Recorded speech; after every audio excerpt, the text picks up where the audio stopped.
ये जो बाबा थे दिगंबर अखाड़े का अपने आप को बता रहे थे, और वैष्णव संप्रदाय से आता है ये। वैष्णव संप्रदाय के जो पुजारी होते हैं, जो उसके पुजारी होते हैं, जो उनमें उसमें पूजा पाठ करते हैं, उनको मंत्रोच्चारण करना ही होता है, उनको गायत्री मंत्र आना ही होता है, उनको तमाम मंत्र जो सनातन धर्म के हैं वो मंत्र आने चाहिए, तब वो वैष्णव संप्रदाय के माने जाएंगे, दिगंबर अखाड़े के माने जाएंगे। वो देश के प्रतिष्ठित अखाड़े दिगंबर अखाड़े का नाम ले रहे थे। तो इससे ये साबित बिल्कुल भी नहीं होता कि मैं अवहेलना कर रहा हूँ सनातन धर्म के धर्मगुरुओं की और मैं अपमान कर रहा हूँ। कुछ लोग उसमें ज्यादातर कमेंट मैंने पढ़ी है कि आप जो है पत्रकारिता आप छोड़ दीजिए, आप बाबाओं का अपमान करते हैं, सनातन धर्म को आप नीचा दिखाने का प्रयास कर रहे हैं। बिल्कुल ठीक बात है। अगर बाबा बलात्कारी होगा, बाबा खराब किस्म का होगा, या बाबा समाज में जागृति के अलावा समाज को धूल धूसरित करने का प्रयास करेगा, गर्त में ले जाने का प्रयास करेगा, तो मैं अपने धर्म का पालन करते हुए एक आम आदमी की तरह, नहीं पत्रकार, नहीं कोई लड़का, नहीं कुछ, मेरी ये फंडामेंटल ड्यूटी है कि मैं उसका विरोध करूं, और वही विरोध मैं कर रहा था। मैं प्रयागराज महाकुंभ में हूं और त्रिवेणी संगम के फिलहाल हम पास आए हैं। एक साथी की मैंने अपने यूट्यूब चैनल पर वीडियो अपलोड की थी, बहुत निगेटिव कमेंट भी आए, पॉजिटिव कमेंट भी आए। कहते हैं कमेंट करने वाले कि आपको सनातन धर्म का ज्ञान नहीं है, आप अपमान करते हो बाबाओं का, उनका सम्मान नहीं करते हो। कमेंट पढ़ के हमें बहुत ही निंदनीय महसूस होता है, और एक से एक हम वीडियो हम आपको दिखा रहे हैं। जो सही है वे सही हम दिखाने के प्रयास कर रहे हैं, और जो गलत है वे गलत हम दिखाने का प्रयास कर रहे हैं। आपने बहुत कमेंटों में ये बोला था, ये जो मेरे बराबर में है ये भाई गौरव विनायक, एक बार मैं कैमरामैन से कहना चाहूँगा कि गौरव विनायक जी हमारे बराबर में हैं। तो इन्होंने जो भी इंटरव्यू लिया था उसका मेन पर्पज जो भी था आज हम इनसे जानेंगे, क्योंकि लोगों का कमेंट करने का नज़रिया जो था और तरीका वे बहुत ही डिफरेंट था, क्योंकि उसमें जो है बहुत ही नेगेटिव कमेंट उस वीडियो में मैंने देखे हैं, जो पढ़े हैं। तो साथियों आइए आज इन्हीं से हम जानते हैं कि ये बाबाओं की असलियत में अपमान करते हैं या क्या करते हैं। और बहुत मुद्दों पे यहाँ पर विशेष मुद्दे हैं जो जिन पर बात होगी, प्रशासनिक मुद्दे भी है, साफ सफाई को लेकर भी यहाँ पर मुद्दे हैं। तो चलिए आइए इनसे जानते हैं कि क्या ये सच में बाबाओं का अपमान करते हैं क्या। स्वागत है हमारे चैनल में आपका। बिल्कुल जॉनी जी, वो जो आपके चैनल पर वीडियो डला हुआ है नेटवर्क भारत का जी, वो इस संदर्भ में था क्योंकि वो बाबा जी हमसे बातचीत करना चाहते थे। आप वो वीडियो पूरा अगर देखे होंगे तो मैंने शुरुआत में इतनी विनम्रता और इतने भाववर्धक तरीके से उनसे बातचीत की है जितना मुझे नहीं लगता कि कोई पत्रकार किसी साधु का सम्मान करता होगा। निश्चित तौर पर अगर आपको लगता है कि मैं पत्रकार नहीं हूँ, यूट्यूबर हूँ, तो बहुत अच्छी बात है। मैं कंटेंट बनाता हूँ, यूट्यूबर भी हूँ, मैं पत्रकार भी हूँ, निश्चित तौर पर यह बात प्रमाणिक है। अच्छा, कुछ लोगों का उसमें मैं एक आपकी बात को रोकना चाहूंगा। उसमें कुछ लोगों ने सबसे ज्यादा जो उस वीडियो के अंदर कमेंट किया हुआ है, ये कमेंट किया हुआ है कि मंत्र ऐसे कहीं पे उच्चारण नहीं किया जाता है। इससे क्या समझते हो आप? बिल्कुल जॉनी जी, ये बात एकदम प्रमाणिक और सही है। मैं भी सनातन वैदिक परंपरा को जानता हूँ, उसको समझता हूँ, उसी को मानता हूँ, मैं भी उसी से हूँ। ये जो होता है, ये जो बाबा थे दिगंबर अखाड़े का अपने आप को बता रहे थे, और वैष्णव संप्रदाय से आता है ये। वैष्णव संप्रदाय के जो पुजारी होते हैं, जो उसके पुजारी होते हैं, जो उसमें पूजा पाठ करते हैं, उनको मंत्रोच्चारण करना ही होता है, उनको गायत्री मंत्र आना ही होता है, उनको तमाम मंत्र जो सनातन धर्म के हैं वो मंत्र आने चाहिए, तब वो वैष्णव संप्रदाय के माने जाएंगे, दिगंबर अखाड़े के माने जाएंगे। वो देश के प्रतिष्ठित अखाड़े दिगंबर अखाड़े का नाम ले रहे थे। निश्चित तौर पर वो अखाड़ा एक प्रतिष्ठित अखाड़ा माना जाता है, और उसके संत को अगर गायत्री मंत्र नहीं आता, और आपने देखा अगर वीडियो आखिरी तक जिन्होंने कमेंट करने से पहले वीडियो पूरी देखी हो, उन्होंने एक और बाबा हमारे वीडियो चैनल पर उसी वीडियो में आए थे और वो नागा साधु थे, जबकि नागाओं की परंपरा ये नहीं है कि वो गायत्री मंत्र सुनाए, लेकिन वो परम पूज्य बाबा जी ने हमें गायत्री मंत्र सुनाया। तो इससे ये साबित बिल्कुल भी नहीं होता कि मैं अवहेलना कर रहा हूँ सनातन धर्म के धर्मगुरुओं की और मैं अपमान कर रहा हूँ। कुछ लोग उसमें ज्यादातर कमेंट मैंने पढ़ी है कि आप जो है पत्रकारिता आप छोड़ दीजिए, आप बाबाओं का अपमान करते हैं, सनातन धर्म को आप नीचा दिखाने का प्रयास कर रहे हैं। बिल्कुल ठीक बात है। अगर बाबा बलात्कारी होगा, बाबा खराब किस्म का होगा, या बाबा समाज में जागृति के अलावा समाज को धूल दूषित करने का प्रयास करेगा, गर्त में ले जाने का प्रयास करेगा, तो मैं अपने धर्म का पालन करते हुए एक आम आदमी की तरह, नहीं पत्रकार, नहीं कोई लड़का, नहीं कुछ, मेरी ये फंडामेंटल ड्यूटी है कि मैं उसका विरोध करूं, और वही विरोध मैं कर रहा था। मेरे धर्म का अपमान करना ये बिल्कुल भी नहीं किया मैंने, धर्म का अपमान करना ये ठीक नहीं है, और कोई भी कमेंट करने वाला ये होता नहीं है कि मैं करूंगा क्या, वो उसका मेरा फ्यूचर वो डिसाइड नहीं करेगा। जी जी जी। एक सवाल मेरा आपसे ये है कि उसमें बहुत लोगों ने ये क्वेश्चन किया है उस कमेंट के अंदर कि आपको सनातन धर्म का ज्ञान नहीं है, आप सनातन धर्म की परिभाषा नहीं जानते, तो कृपया आप हमारे दर्शकों को बताएंगे कि सनातन धर्म एक्चुअल में है क्या। सनातन धर्म वो धर्म है जो आदि और अनंत है, जिसकी कोई परिकल्पना नहीं की जा सकती। एक बहुत ही प्रतिष्ठित, एक बहुत ही बड़ा और एक ही बहुत ही भव्य धर्म है ये। इसी धर्म से निकले हुए सारे धर्म, चाहे वो क्रिश्चियन हुए, चाहे वो इस्लाम हुआ, चाहे वो ये यहूदियों का धर्म, ये यहूदी और सनातन यही दो धर्म सबसे पहले थे। उससे भी पहले सनातन वैदिक धर्म था, वैदिक परंपरा थी। और आज आप लोग कैलेंडर देखते होंगे, अंग्रेजी कैलेंडर की जो मान्यता है 2000 साल पुरानी है। जी जी जी। और इस्लामिक कैलेंडर 1400 साल 1600 साल पुराना है। लेकिन सनातन का जो कैलेंडर है वो 1 अरब पता नहीं कितने लाख, मुझे एग्जैक्ट आंकड़ा नहीं है इसलिए मैं प्रामाणिक दावा नहीं कर रहा हूँ, लेकिन करोड़ों वर्ष पुराना है। और अभी भी अगर आप वैदिक परंपरा में देखें, हमारे जो वेद है, हमारे जो वेद पढ़े हुए हैं, पुराणों को अगर आप देखें, मेरे घर में तो कई सारे ऐसे वेद पढ़े हुए हैं। मैं ब्राह्मण परिवार से ही आता हूँ जो इसका अनुपालन अच्छे ढंग से करते हैं। तो वहाँ पर भी 5000 साल के पूरे प्रामाणिक तथ्यों के साथ वेदों का पूरा वो रखा हुआ है, मंदिरों में मिल जाएगा आपको। तो 5000 साल तो ये हो गया, और करोड़ों साल पुराना है। जब से सूर्य है, जब से चंद्रमा है, जब से ये धरती है, तब से हमारा धर्म है। सनातन धर्म कोई ऐसी खाने वाली चीज नहीं है।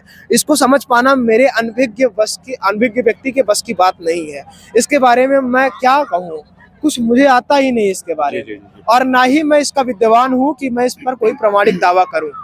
वो हमारे धर्म गुरु बता सकते हैं, वो हमारे विद्वान बता सकते हैं। क्योंकि मैंने वैदिक शिक्षा की पढ़ाई की नहीं हुई है, इसलिए मैं उस पर कोई प्रामाणिक टीका टिप्पणी नहीं करना चाहता जिससे मेरे धर्म का अपमान हो। निश्चित तौर पर ये मैं अपने धर्म की अवहेलना मानता हूँ, मैं ऐसा नहीं करूंगा। अच्छा, एक बात मैं और जानना आपसे चाहता हूँ कि जैसा कि कमेंट्स रिलेटेड ये क्वेश्चन है मेरे मन में बहुत दिन से था, ये जब से उस वीडियो को मैं अपलोड करके आया हूँ, 2 दिन उसको वीडियो को हो गए, 40,000 के करीब वीडियो चल भी चुकी है। उसमें एक क्वेश्चन जो है पूछा तो गया है कि धर्म का आप अपमान करते हो, बाबाओं का आप सम्मान नहीं करते। बाकी मैं उनसे कमेंट वालों को आप क्या कहना चाहोगे कि आप बाबाओं का कितना सम्मान करते हैं, आपको धर्म का कितना ज्ञान है, उनके लिए आप क्या कहना चाहोगे? किनको, बाबाओं को या जो कमेंट करने वाले लोगों? जो कमेंट करने वाले लोग हैं वो ऐसे लोग हैं जो हमारी गलतियों को हम जो घर बैठे ज्ञान फैलते हैं। हाँ, ज्ञान फैलते हैं, घर बैठे वो कह सकते हैं आप, लेकिन वो हमारी गलतियों को हम तक पहुंचा भी देते हैं। जो हम गलत होते हैं जहाँ, वहां तक पहुंचा भी देते हैं। लेकिन कुछ लोग ऐसे उल्टे सीधे कमेंट करते हैं जिनको मैं उचित नहीं समझता कि उन पर कोई कमेंट या टीका टिप्पणी की जाए, अच्छा नहीं मानता। निश्चित तौर पर वो जो कमेंट करने वाले लोग हैं उनके पास कोई काम धाम है नहीं। वो यही करते हैं कि एक इधर वायरल कर दो इसको, इधर उसकी अवहेलना कर दो, इधर वो कर दो, इधर ये कर दो, और उस पर टीका टिप्पणी करो, इससे उनको थोड़े से लाइक्स मिल जाते हैं। अच्छा, महाकुंभ के बारे में आपका, इस पुलिस प्रशासन और इस व्यवस्था के बारे में आप क्या कहना चाहोगे? देखिए, महाकुंभ एक बहुत बड़ा विषय है। आपको पता होगा जब भगवान शिव, महाकुंभ लगता कब से है ये थोड़ा सा मैं आपको बता देता हूँ। देवताओं और असुरों ने ये मंथन मथा था समुद्र को, उस समय कुछ अमृत और विष निकला था। तो अमृत जो था वो देवताओं और असुरों में विभक्त हो गया और 4 स्थानों पर गिर गया। नासिक, उज्जैन, हरिद्वार और ये क्या है अपना, उज्जैन नहीं, प्रयागराज, जहाँ हम लोग खड़े हैं। ये 4 स्थानों पर गिरा, 4 बूंदे, और यहाँ चारों जगह पर कुंभ लगता है। सबसे बड़ा कुंभ प्रयागराज में लगता है क्योंकि ये नदियों का समागम भी है और यहाँ पर व्यवस्थाएं प्रबंधित हैं। आबादी की दृष्टि से भी यहाँ ज्यादा पॉपुलेशन है, इसलिए यहाँ पर उसी समय से ज्यादा पॉपुलेशन है, राम राज्य से ही ज्यादा पॉपुलेशन है, तो इसलिए यहाँ कुंभ लगता है। रही बात आपकी, ये मैं जो बता रहा था, भगवान शिव जब यहाँ आराधना कर रहे थे, वो सूली पर बैठकर अपने कंठ में विष का प्याला जो था, जो समुद्र मंथन के समय निकला था, उस प्याले को धारण किए अपने कंठ में, और तभी से उनका शरीर नीला पड़ा, और तभी से ये परिकल्पना, ये परिदृश्य जो महाकुंभ का चला आ रहा है, ये मेला जो चला आ रहा है, ये तब से लग रहा है। इसका ना कोई आदि है ना अंत है, ये अनंत है। जी जी जी निश्चित तौर पर इसको अनंत की संज्ञा दी जाए। और यहाँ की सुरक्षा व्यवस्था पर मैं जो लेकर कहना चाहता हूँ, सबसे बड़ी बात तो ये है, जो यहाँ पर वीवीआईपी मूवमेंट चल रहे हैं, वो सबसे खतरनाक है आम लोगों के लिए। आम लोगों के लिए, जैसे अब कोई मंत्री आया, अब जैसे उत्तर प्रदेश से कल मुख्यमंत्री आए थे, सभी मंत्री आए थे, कैबिनेट की यहाँ बैठक हुई। यहाँ पर अभी जब हम ये वीडियो शूट कर रहे हैं, आज की तारीख 23 है शायद, जी। रात शाम का वक्त है। इस समय लगभग 3 करोड़ के आसपास लोग इस जगह पर हैं, और 1 करोड़ लोग ऐसे हैं जो यहीं पर रहेंगे मौनी अमावस्या तक, और 2 करोड़ लोग हैं जो आते जाते रहेंगे। उनके चलने के लिए जो व्यवस्थाएं होती हैं, वो यही फीफा से बने पुलों पर चलेंगे, वो यही जो तमाम पैदल बनने के संसाधन है उन्हीं से चलेंगे। यहाँ पर उनकी कोई ना गाड़ी है, वो अपने पब्लिक ट्रांसपोर्ट से आए हैं, बसों से, ट्रेनों से, लोग किसी तरह से आते हैं यहाँ। एक सवाल है मेरा, रुक जाइए मैं पूरा कर लूँ।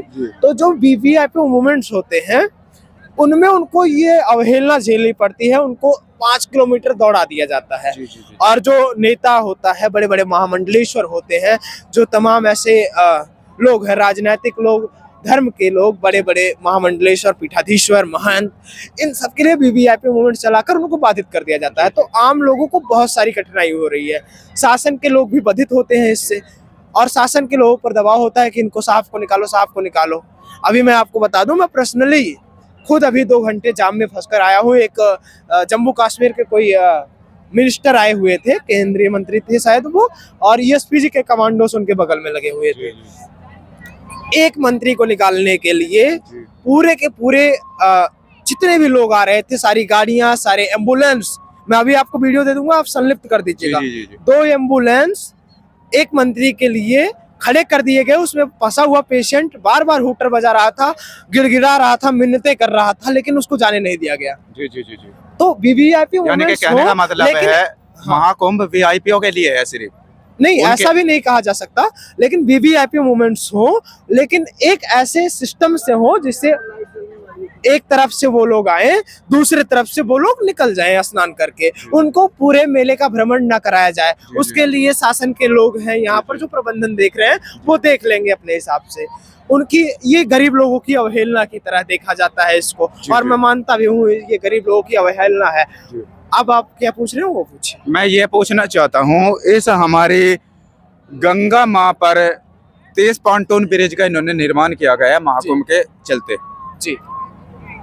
दोपहर के टाइम, जैसे आपने बताया कि 2 घंटा आप जाम में फंसने के बाद यहाँ पर आए पहुंचे हैं, हम भी उस साइड से जिधर लेटे हनुमान जी का मंदिर बना हुआ है, उधर संगम जिधर है, उधर हम आना चाह रहे थे, जिधर 20 नंबर का सेक्टर है अखाड़ों का।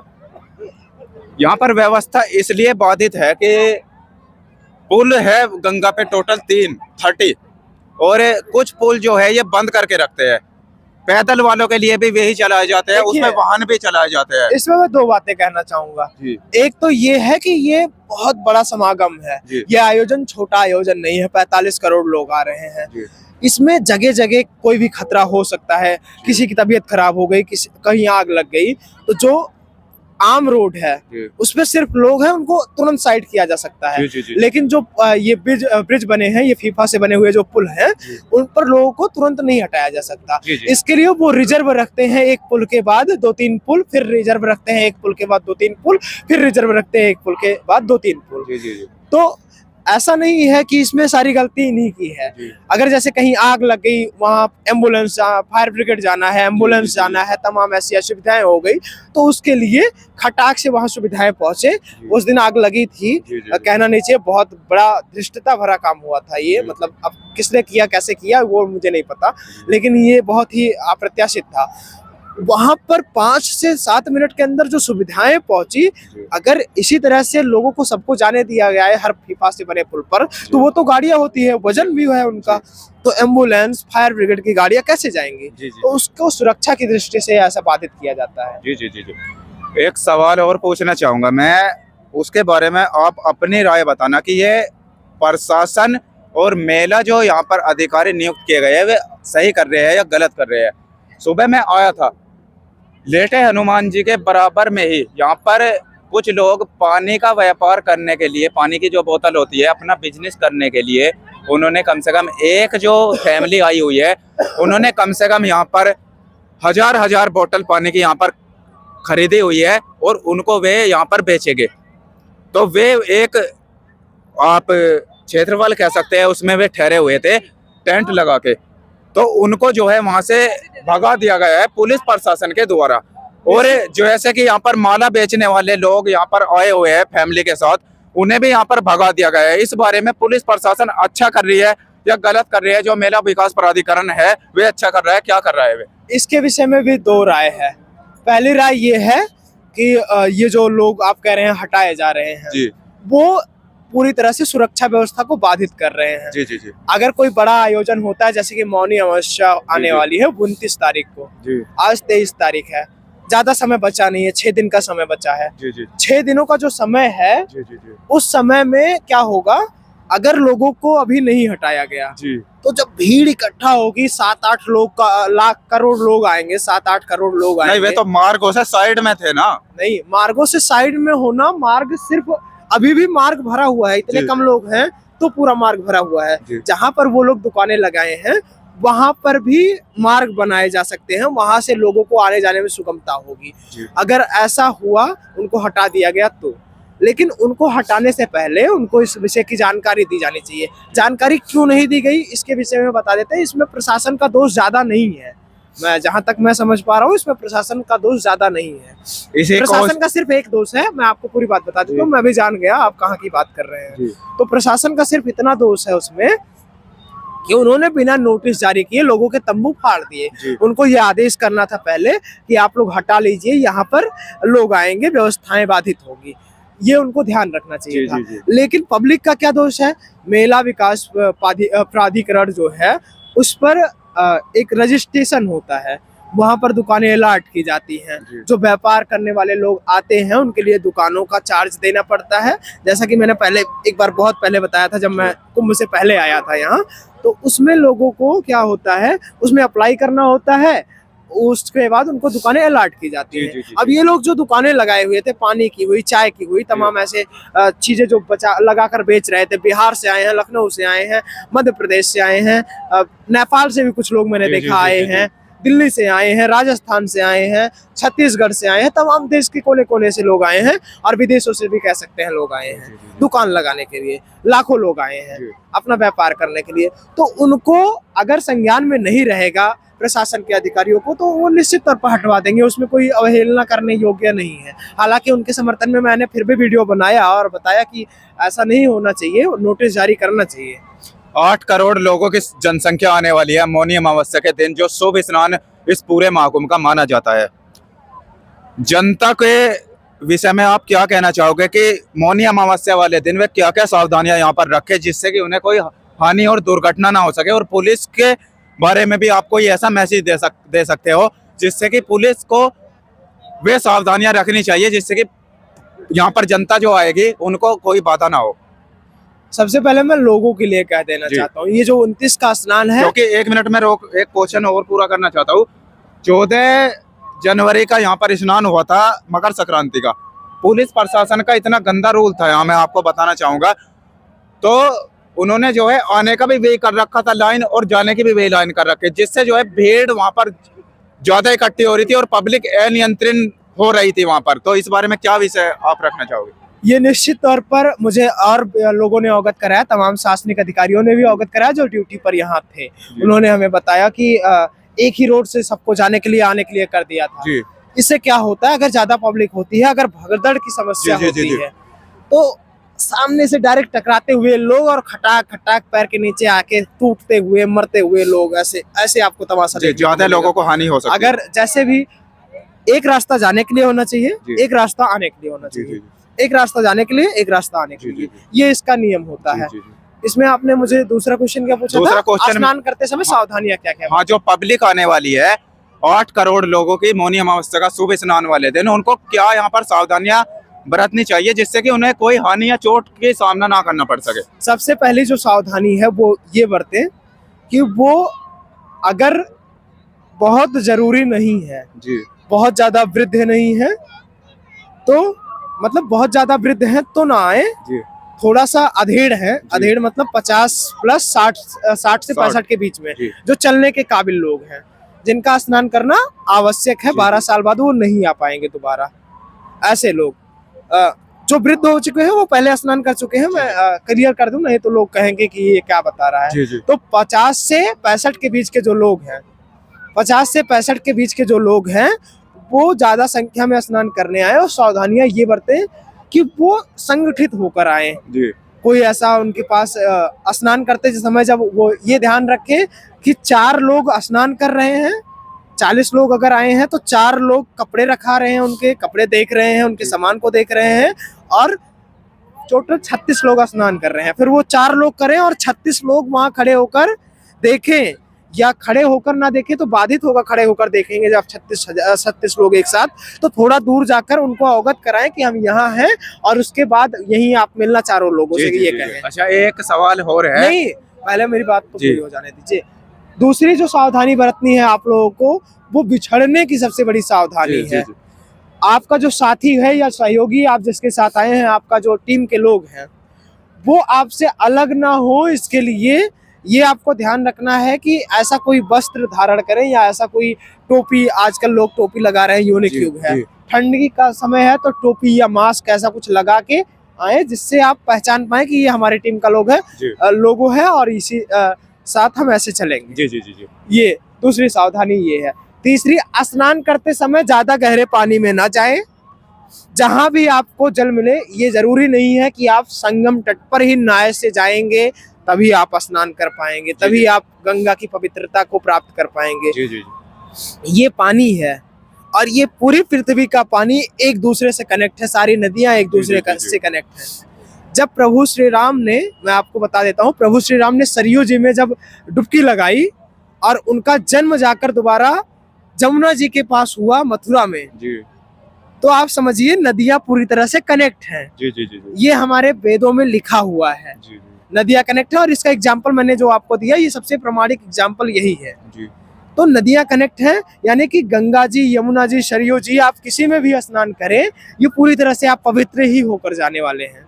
जी जी। तो इसलिए ये ध्यान न रखें कि संगम पे जाएंगे तभी पवित्र होंगे। और यहाँ समागम है, ये तीर्थों की नगरी है, यहाँ पर नागाओं ने गंगा जी में भी स्नान किया है, संगम पे भी स्नान किया है। जी जी जी। तो सारी नदियां पवित्र हैं, और पानी नीचे भी जाके उस नदी में मिल जाता है जिसकी आप प्रतीक्षा कर रहे हैं। जैसे माँ सरस्वती अदृश्य रूप में है यहाँ संगम पे, तो अभी वो पानी मिल रहा है ना, हम लोग स्नान कर रहे हैं, 3 नदियों का समागम बताते हैं, त्रिवेणी कहा जाता है इसको।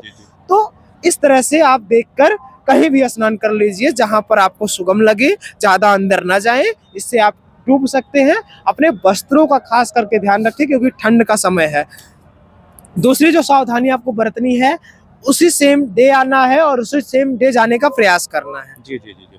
लास्ट सवाल मेरा आपसे ये है, त्रिवेणी संगम घाट और जितने भी यहाँ पर घाट यहाँ पर बनाए गए हैं, कल एक वरिष्ठ अधिकारी यहाँ पर थे, वे स्नान करने के बाद थोड़ी पूजा अर्चना कर रहे थे, उनका मोबाइल गुम हो गया। और वे आपको मैं साथियों अवगत कराना चाहूँगा कि उन्होंने कुछ साल बीएसएफ में सर्विस दी हुई है, और फिलहाल वे एनएसजी में असिस्टेंट कमांडर के पद पर कार्यरत है। तो उनका मोबाइल गुम हो गया। तो इस चोरों के विषय में और इस गैम्बलिंग के विषय में आप क्या कहना चाहोगे? जैसे कि भीड़ बहुत ज्यादा है, जी। जहाँ भी भीड़ होती है वहाँ हर चीज होती है, यानी कि हर मतलब सब कुछ, चोरी, डाका, अभद्र व्यवहार, कैट कॉलिंग, कैट टच, अभद्रता से छूना लोगों को, महिलाओं को खास करके अभद्र दृष्टि से देखना, उनको अभद्रता के साथ छूना, ये सब होता है जहाँ पर भीड़ होती है। कुछ अभद्र लोग ऐसा रॉकेट चलाते हैं और पूरी जाति, यानी कि पूरा का पूरा मेल, पूरा का पूरा जेंडर, पुरुषों का जेंडर बदनाम हो जाता है। कुछ महिलाएं भी अभद्रता करती हैं पुरुषों के साथ, ये भी मैं कह देना चाहता हूँ। तो निश्चित तौर पर ये दोनों को करने से बचना चाहिए, कैट कॉलिंग करने से बचना चाहिए। और जो आपने बताया कि उनका सामान चोरी हो गया, उनका एक फोन चोरी हो गया, उनके डॉक्यूमेंट्स चोरी हो गए, वो निश्चित तौर पर ये एक अवहेलना भरा कृत्य है। ये माँ गंगा की गोद है, यहाँ पाप करके कहाँ जाओगे तुम। जी जी जी ये हमारे महादेव की नगरी है, ये इतनी बड़ी दिव्य धर्म स्थली है। यहाँ पर किसी का अपमान करके, किसी का अनादर करके, किसी के साथ चोरी करके, किसी के साथ अभद्रता करके आप अपने जो ये कहते हैं ना 84 लाख योनियों में जन्म लेने के बाद मनुष्य का जन्म मिलता है, जी। तो आप जन्म क्या चोर बनने के लिए लिए हैं और फिर कभी मनुष्य जन्म ना ले पाए, इसके लिए क्या लिया है। हमारे धर्म में तो ये कहा गया है कि आपका कई सारा जन्म होगा, लेकिन किस रूप में होगा ये भी नहीं बताया गया है। और ये भी बताया गया है कि आपके कर्मों के हिसाब से आपका रूप निर्धारित होगा। यहाँ पर जो ये समागम है, माँ गंगा की गोद में ये जो समागम बनाया गया है, यहाँ पर निश्चित तौर पर किसी की अवहेलना नहीं की जा रही है। मैं देख रहा हूँ किसी को जाति के नाम पर, किसी को धर्म के नाम पर, किसी को संप्रदाय के नाम पर टारगेट नहीं किया जा रहा है। हर पंथ, हर धर्म, हर मत, हर मजहब के लोग यहाँ पर मौजूद हैं। ऐसा नहीं है कि इस्लामिक लोग नहीं है, ऐसा नहीं है क्रिश्चियनिटी को फॉलो करने वाले लोग नहीं है, ऐसा नहीं है कि सिख समुदाय के लोग नहीं है। सारे लोग अपने अपने हिसाब से यहाँ पर हैं और अपने अपना स्वार्थ सिद्ध कर रहे हैं। सबका कुछ ना कुछ स्वार्थ है। और सारे हिंदू ही नहीं है, यहाँ बहुत सारे धर्म को मानने वाले लोग हैं। और आपको बता दूं, सुरक्षा व्यवस्था यहाँ की बहुत सशक्त है। इस बात का ध्यान रखें कि यहाँ वो लोग भी हैं जिनको नागा कहा जाता है, और नागा वो लोग होते हैं जिन्होंने कभी देश की रक्षा और धर्म की रक्षा के लिए हथियार उठाए थे और पूरी पृथ्वी का नाश इधर से उधर घुमा के रख दिया था। यही प्रयागराज से बने हुए नागा हैं, वो यही तीर्थों से बने हुए, महाकुंभ से बने हुए नागा हैं। तो उनकी अवहेलना करने अगर आप यहाँ आ रहे हैं तो निश्चित तौर पर ना आए। कैट कॉलिंग करने, अभद्रता करने, किसी के साथ अमानवीय व्यवहार करने, दूषित कृत्य करने आ रहे हैं तो कृपया करके ना आइए। यह समागम आपके लिए नहीं है। हम यहाँ अपनी आराधना कर लेंगे। जी, बहुत बहुत धन्यवाद पत्रकार महोदय। और आपको मैं बताना चाहूँगा, जितने भी मेरे सवाल थे और जितने लोगों के कमेंट थे, उनका सारा जवाब हमारे पत्रकार महोदय ने दे दिया है। उम्मीद करता हूँ आप दोबारा से ऐसे अभद्र व्यवहार नहीं करोगे हमारी वीडियो के कमेंटों में। चलो, इसी वीडियो के लिए इतना ही रखते हैं, वीडियो ज़्यादा लंबी हो गई है साथियों। मिलता हूँ नेक्स्ट वीडियो में, तो तब तक के लिए जय हिंद, जय भारत, हर हर महादेव।